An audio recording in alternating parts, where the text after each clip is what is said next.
Today we're going to be doing our color wheel for Basic 3D. One of the things you're going to have to do is set yourself up. I set myself up with a cup of water. You can use a plastic cup or one of those kid cups, which you'll definitely need. You're going to need paper towels for sure. And if you want to wear an apron or a smock, might be a good idea. Acrylic paint does not come out of clothes very easily. It does stain. Grabbing your paintbrushes, choose a paintbrush that is going to be an assistance to you. Don't take your biggest paintbrush to paint your color wheel with. We want these to be nice and clean. We're only going to be using your primary colors, so you can just pull out your red, yellow, and blue. Later on, we will be using our white for skin tones. The other thing you're going to need is your palette. Palette is for the mixing. You need to keep these paints clean. So I'm going to take some of my yellow and I'm going to make two sections for it. One's going to be for my greens and one's going to be for my oranges. I'm going to wipe off my brush before I go into the reds.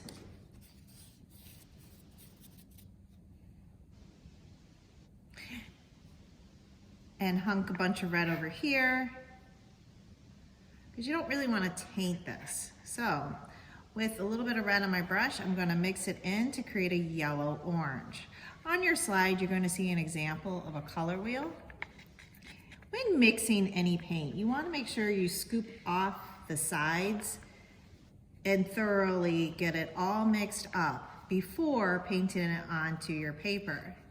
Because this is flat colors and we're not blending from one color to the next, you definitely want your colors to be completely mixed in your palettes. Now I've got a pretty good yellow orange, and I'm going to come over to the yellow orange section. And I like to, when I paint, start with the edge. I also try to go in one direction as much as possible. I'll go down this edge.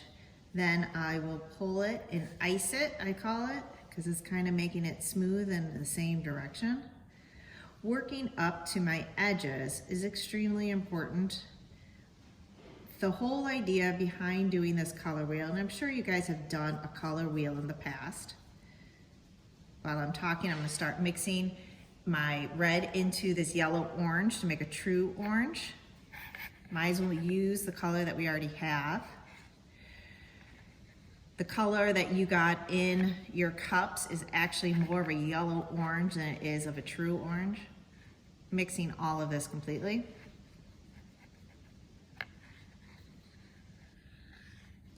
But the whole purpose behind doing this color wheel is to get used to mixing your colors appropriately. That's why we're only using the primary colors, red, yellow, and blue, and to paint in neatly. Getting used to using a brush. I'm going to follow my contours, the curve, go right up against my edge. I constantly turn my paper when painting, or my canvas, or whatever I am working with, in order to get that nice straight line. I feel most comfortable when I paint towards myself. I don't know why that is, but each person, probably depending if they're right-handed, left-handed, enjoy painting in a certain direction. And for me, that is towards my body, like so. And I have the most control. The other way I gain control is by resting my hand on the table. Taking some more red and making a red orange. I'm going to mix that up. I am definitely a hand rester, and people, if your hands end up shaking a lot, which is fine, that kind of happens with some people with a lot of energy, just go ahead and rest your hand on the table surface. Reference any onto your slide for a color wheel example. I think I'm going to add a little more red into that. And if I don't like it, just mix it up. And you're going to be doing your whole color wheel this way. I'm gonna coat it over. That's pretty good red orange. I need to see a difference between colors. So when you upload your photo, you can't do it in low light. You need to take the photograph by a window. I refuse to grade any projects or any color wheels that aren't done with natural light photographed because of the fact I need to see if you have the hues correct. Hue is just another name for color.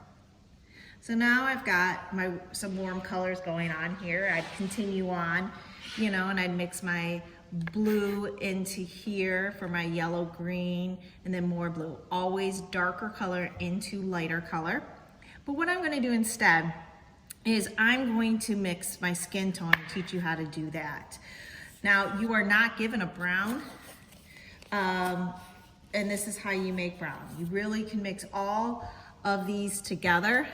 I'm just gonna take some of the blue, a little dab off my lid, and you're going to mix this into your red orange. I actually think it works best in red orange than it does in a regular orange.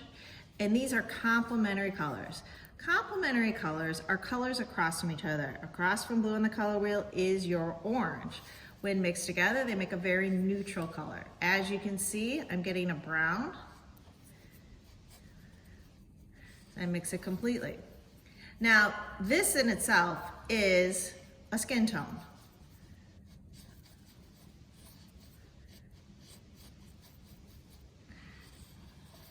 But if you want to, you can also see, as I show you, it looks like a nice skin tone. I could even add a tad bit more blue to this, I think would help. Or you can also take this mixture, after I make it a tiny bit darker with the blue, into a white. And that ranges flesh tones.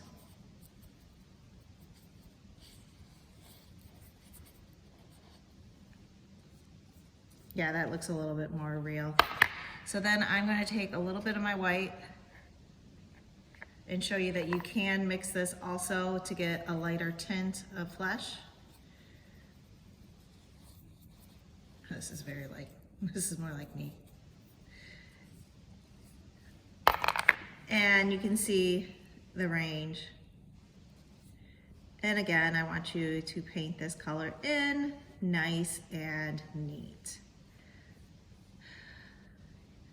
When drying, make sure that this is in an area that is not going to get damaged. As I said, if this gets in your clothes, it does wash off, but you have to do it immediately. I always take people right away to the sink and get the paint out.